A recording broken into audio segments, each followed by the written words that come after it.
It's a collaboration between two heavy metal legends that would surely break the internet. Former Metallica guitarist Dave Mustaine reuniting with his former bandmate, frontman James Hetfield. And it came closer to happening than any of us could have ever imagined. Now, in a brand new interview with Guitar.com, Dave Mustaine is opening up about what went wrong and what prevented us from getting that earth-shattering collaboration between Dave Mustaine and James Hetfield. Before we continue, I want to welcome all of our returning viewers back. Many of you have not yet hit subscribe, and it would really help us out if you could take just a quick second and hit that button. Dave Mustaine was a guitarist in Metallica back in 1983 when he was famously and abruptly fired from the band. This conversation was chronicled in the band's documentary, Some Kind of Monster, where Dave Mustaine felt he wasn't given a second chance for whatever the dynamic was in the band.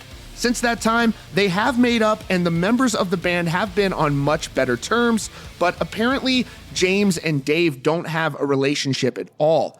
Over the summer, Mustaine talked in an interview about how he had hoped one day that he and James Hetfield could work together, but we weren't sure how close this actually came to being a reality until now. In this new interview with Guitar.com, Mustaine revealed back in 2015 that he and James Hetfield were having conversations about reissuing Metallica's 1982 demo, No Life Till Leather.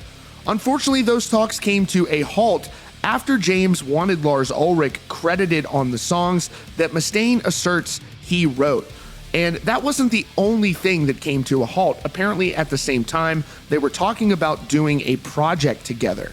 And Mustaine said, quote, "There's three sides to every story, right? There's my side, there would be the other person's side, and then there would be the truth, which is somewhere right in the middle."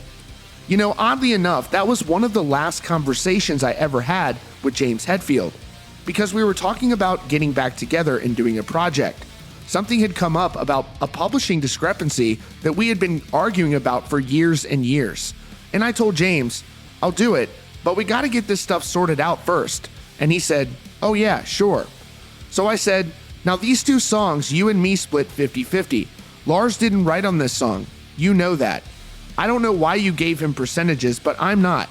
I'm not going to sign another deal that's going to confirm that because I never agreed to that." And James said, "Well, Lars has a different recollection of that." And I said, "That's fine. There's his side of the story, my side, and the truth is somewhere."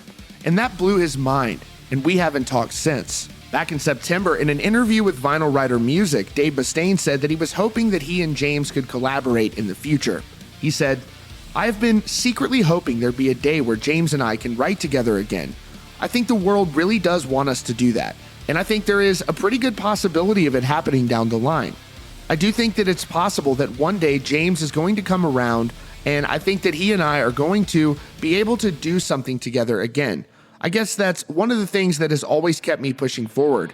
I think it'd be good for Megadeth, and it could be great for Metallica too." Unfortunately, this probably is never going to happen. James Hetfield has rarely, if ever, done side projects outside of Metallica. He doesn't really talk about Dave Mustaine, and they're not on speaking terms, apparently. So that is a major bummer to hear, but we can hope it did come close to happening before. Maybe they can work through this, and we'll just have to wait and see, but probably not. Anyways, thanks so much for tuning into Rockfeed. If you haven't yet, don't forget to hit that subscribe button and check out the recommended video on your screen.